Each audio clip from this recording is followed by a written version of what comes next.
명색이 대한민국 최고 대학이라는 서울대에서요. 이런 분노가 치밀고 안타까운 그런 일이 벌어졌습니다. 김유진 아나운서. 네, 지난달 26일 서울대학교에서 청소 근로자로 근무하던 50대 여성이 교내 기숙사에서 숨진 채 발견됐습니다. 퇴근 시간이 훌쩍 넘었는데도 연락이 닿지 않으니까 가족들이 경찰에 신고를 했던 건데요. 경찰이 여성을 발견했을 땐 숨진 뒤였고 사망 원인은 급성 심근경색으로 나타났습니다.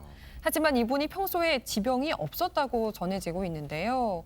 지금 이분의 사망이 논란이 되고 있는 문제는요. 고인이 되신 이분을 포함해서 청소 근로자들이 학교 측으로부터 갑질 피해를 당했다라는 주장이 제기되고 있기 때문입니다. 네. 노조 측은 직장 내 갑질로 인한 스트레스가 이번 일에 영향을 끼쳤다고 보고 유족과 함께 산업재해 신청을 할 계획이라고 합니다.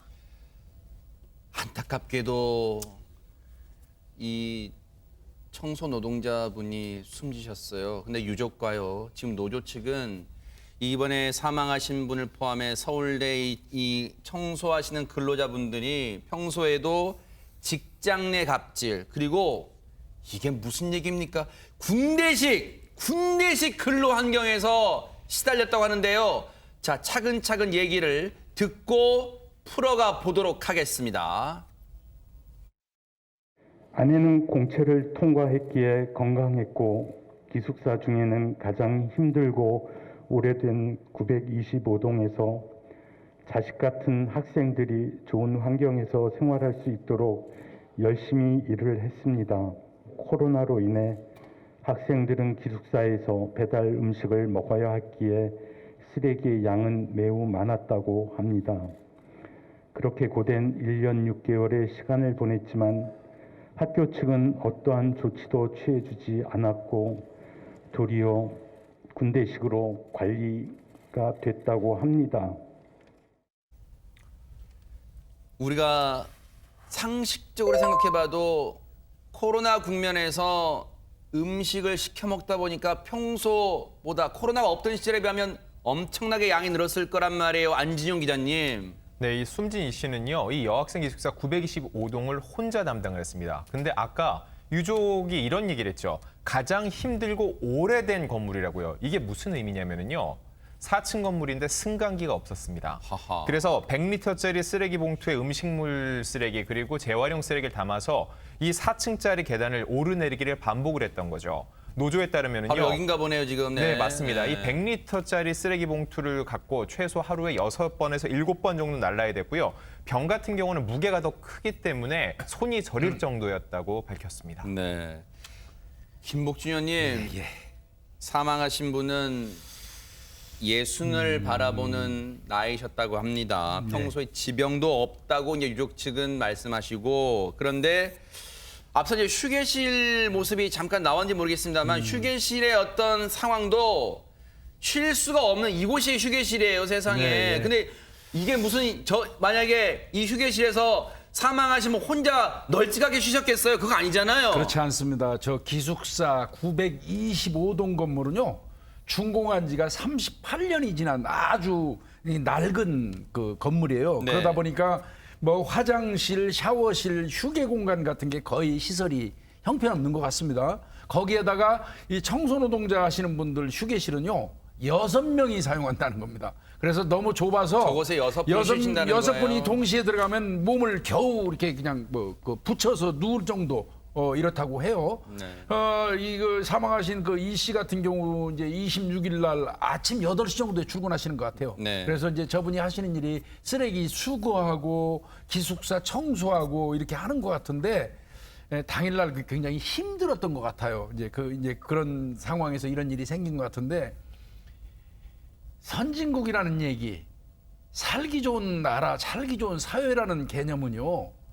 우리 사회 각계각층에서 아주 힘들게 일하는 분들이 그만치 대우받는 나라고 사회입니다. 네. 근데 과연 뭐 보수 포함해서 복리까지 저는 얘기하는 거예요. 과연 우리 사회가 저분들한테 어떤 관심을 가지고 있는지 한번 가슴 얹고 생각해 볼 필요가 있다고 생각이 듭니다. 네. 100리터 쓰레기 봉투 무게 여러분 혹시 가늠이 되세요? 우리 가정용 있잖아요. 20리터입니다. 그거 드는 것도 뭘 담느냐에 따라 다르겠지만 무거울 땐 정말 손가락이 정말 저렴합니다. 그런데 100리터를 들고서 엘리베이터도 없는 저 계단을 오르락 내리락 17차례 하루에. 그리고 그 쓰레기 봉투만 나릅니까? 병. 기숙사에서 나온 음료수 병, 무슨 병 다 있을 거, 병 같은 거 다 일일이 집어서 손가락이 저려올 정도면 어느 정도 날랐겠어요. 그런데 어처구니 없는 게요. 이 청소하시는 근로자분들께 회의가 소집이 되는데 그 회의에 이른바 드레스 코드, 복장 규정도 있었답니다. 들어보시고 이어가 보도록 하겠습니다. 팀장님이 회의 때 정장과 구두, 멋진 모습으로 참석하라 하였지만 저희는 근무 중이라 최대한 깔끔하게 입고 참석하였습니다. 그런데 원하는 대로 입지 않았다고, 원하는 대로 수첩을 챙기지 않았다고 마이너스 감점을 받았습니다. 그리고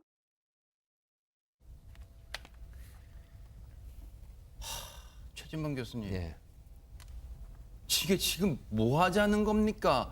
무슨 대기업의 무슨 영업직 아주 말끔한 정장에 넥타이 메고 출근한 지금 직원들 뽑은 겁니까? 아니 지금 회의에 지금 정장에 넥타이에 구두 신고 참석하라고요? 말이 안 되는 거죠. 아니요. 생각을 해보겠습니다. 상식적으로 생각을 해보면요.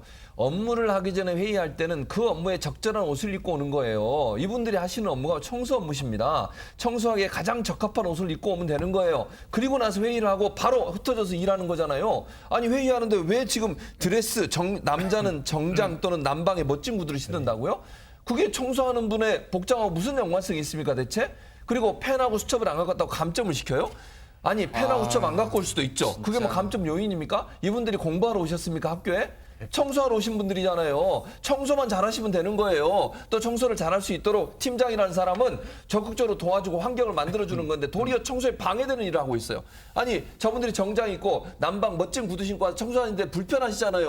또 옷 갈아입으셔야 돼요. 그 시간을 왜 그렇게 쓰게 만드는 거예요? 원래 모든 업무가 마찬가지예요. 어디서 업무를 하든 그 업무 공간에 가장 적합한 옷을 입고 회의하고 그리고 한번 다짐하고 그리고 가서 일하는 거잖아요. 아니 이런 식으로 지시를 해가지고 감점 주고 자기가 원하는 옷을 입고 아주 오지 않았다고 해서 감점 주고 이게 지금 할 짓입니까? 아니 이런 사람을 어떻게 팀장으로 시켜가지고 이분들이 이렇게 스트레스를 받게 만드냐고요. 그런데요.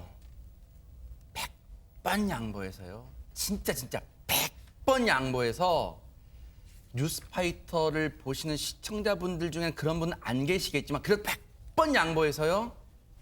혹시 보시다가 아니 그래도 청소가 주 업무면 저 쓰레기 봉투 좀 계단 왔다 갔다 하면서 나르기도 하고 또 이왕이면 다홍치마라고 회의도 좀 뭐 말끔한 복장으로 회의 좀 참석하면 안 되는 거야? 라고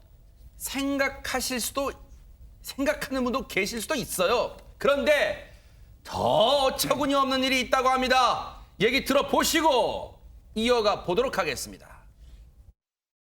예고도 없이 갑자기 시험을 봤습니다. 현재 기숙사 건물이 몇 년도에 지어졌는지, 건물 내 학생 수가 몇 명인지, 각동에 근무하는 동료분들 이름 적기 등등등. 또한 가능학생생활관을 한자로 쓰시오, 영어로 쓰시오. 동료 한 분은 점수가 공개되어 동료들 앞에서 창피를 당했습니다. 저희들 앞에서 울었습니다. 갑작스러움에 저희들은 당황스럽고 자괴감을 느꼈습니다. 저희가 현장에서 이런 일을 한다고 함부로 해도 된다고 생각하십니까? 아니 서울대 생활관을 영어로 쓰랍니다. 관악 학생생활관을 한자로 쓰랍니다. 저 못 쓰겠습니다. 저 못 써요. 아 그러면 저는 서울대 구경도 못 하겠네. 정문도 통과 못 하겠네요. 김유진 아나운서. 저는 지금 이 얘기를 들으면서 제 귀를 의심했거든요. 근데 지금부터는 눈도 의심해봐야 될 것 같습니다. 왜냐하면 실제로 시험지를 보니까 진짜 이런 문제들이 출제가 그 시험 문제가 있어요? 네, 실제로 한번 보면요. 네. 뭐 919동의 준공 연도는 어떻게 되느냐. 또 보너스 문제라고 나온 게 각 동을 담당하는 동료 이름을 써라. 그리고 기숙사 이름 영어와 한문으로 적어서 내라. 우리 조직이 처음 개관한 연도는 몇 년도냐? 속해 있는 조직과 팀의 정확한 명칭을 작성해서 써내라. 아니 과연 출제자는 이런 문제 내놓고 자기는 이런 문제 맞출 수나 있는지 모르겠다는 생각이 드는데요.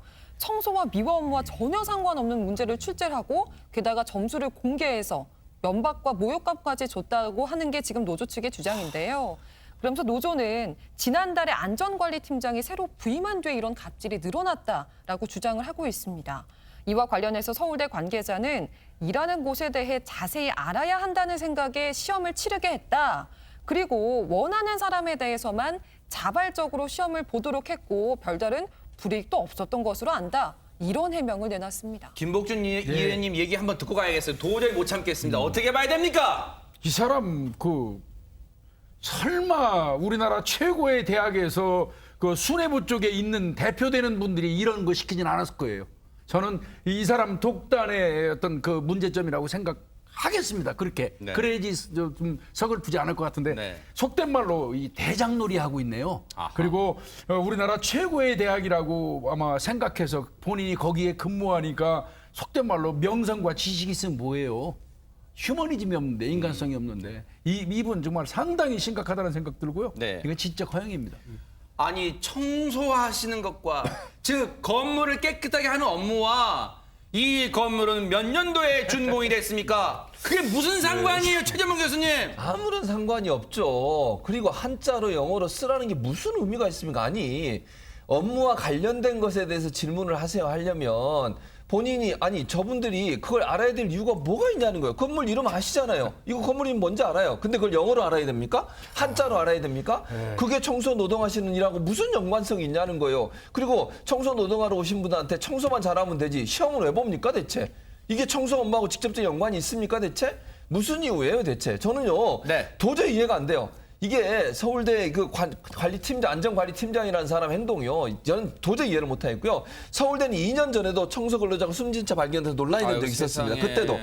그래서 서울대 교수들도 지금 분노하고 있어요. 민주교수협의회라고 하는 곳에서는요. 이런 2번이나 이런 비극적인 일이 일어났는데도 학교가 제대로 재발 방지 안 한 거 아니냐. 대체 이런 사람을 왜 팀장으로 임명을 해가지고 저는 스트레스 주게 하는. 그러면 더 황당한 건 저는요. 서울대가 이번 일이 있고 나서 이렇게 밝혔어요. 이 숨진 청소 근로자의 할당된 업무가 과도한 수준이 아니다. 지금 업무가 과도한 것뿐만 아니라 플러스해서요. 스트레스 때문에 이런 거예요. 사람은 이렇게 무한을 주고 점수 공개해가지고 창피하게 만들고 이게 얼마나 정신적 스트레스겠습니까? 이것도 갑질입니다. 일의 노동에 몸으로 노동하는 그것도 문제지만요. 사람한테 이런 스트레스 주고 갑질을 하는 거예요. 그래서 이분이 건강상의 위험이 왔을 수도 있다고 볼 수 있는 거예요. 네. 어떻게 이렇게 변명을 합니까? 이런 일을 했던 사람 당장 해직시키고 이분들에 대해서 사과하는 것이 서울대의 당연한 처리일 텐데 그런 것으로 가지 않는 것도 저는 도저히 이해가 안 됩니다. 뉴스파이터가 분노해도 시청자분들이 분노해도 국민분들이 분노해도 사실 유족분들의 이 갈갈이 찢긴 마음을 다 아물게 할 수는 없을 겁니다. 유족분들 얘기 들어보시고 이어가 보도록 하겠습니다. 아내가 하늘나라로 간 지 10일이 지났는데도 아직 이게 현실 가치는 느껴지지 않습니다. 이제는 걱정 없이 월세를 내고 아이들을 공부시킬 수 있겠다는 생각에 저희 부부는 너무도 기뻤고 행복했습니다. 저는 학교에 요청하고 싶습니다. 근로자는 적이 아닙니다. 강압적인 태도로 근로자를 대우해 주시지 않기를 바랍니다. 근로를 하러 왔지 죽으러 출근하지 않았습니다. 사업주는 근로자의 건강과 안전을 배려해 꼭 집으로 돌아갈 수 있도록 해주십시오. 정말 너무너무 마음이 아픕니다. 인철 변호사님. 얼마나 화가 나면 한 청원인이 청와대 국민청원을 했다고 합니다. 이렇게 이제 하는데요. 시민이 화장실에서 밥 먹는 나라에서 뭐가 선진국이며 자부심이며 4차 산업이 무슨 소용이 있겠느냐. 심지어 어떤 이 청소 노동자들은요. 이 휴식할 곳도 없고 밥 먹을 곳이 없어서 저도 이제 제 귀를 의심하게 됐는데 화장실에서 식사를 하는 일이 있다고 합니다. 네. 도대체 이게 말이 됩니까? 그러니까요. 얼마 전에 우리나라가 선진국에 이제 선진국이 됐다고 이제 막 이제 하는데 네. 아니 껍데기만 선진국이 뭐 합니까? 하드웨어만 선진국이 뭐 합니까? 그죠? 네. 이 소프트웨어 그 내용이 더 중요한 거 아닙니까? 이 사회 곳곳에 이 나라 곳곳에 이렇게 비참하게 삶을 사는 사람이 있으면 그게 어떻게 진정한 선진국이 되겠습니까? 저는 이 뭐 팀장이라는 사람이 네. 정말로 이 서울대가 나왔는지도 의심스러워요. 정말 갑질을 네. 한 거고요. IQ만 좋으면 뭐 합니까? 다른 사람을 배려하는 EQ, 공감 능력이 더 중요하다고 생각이 됩니다. 네.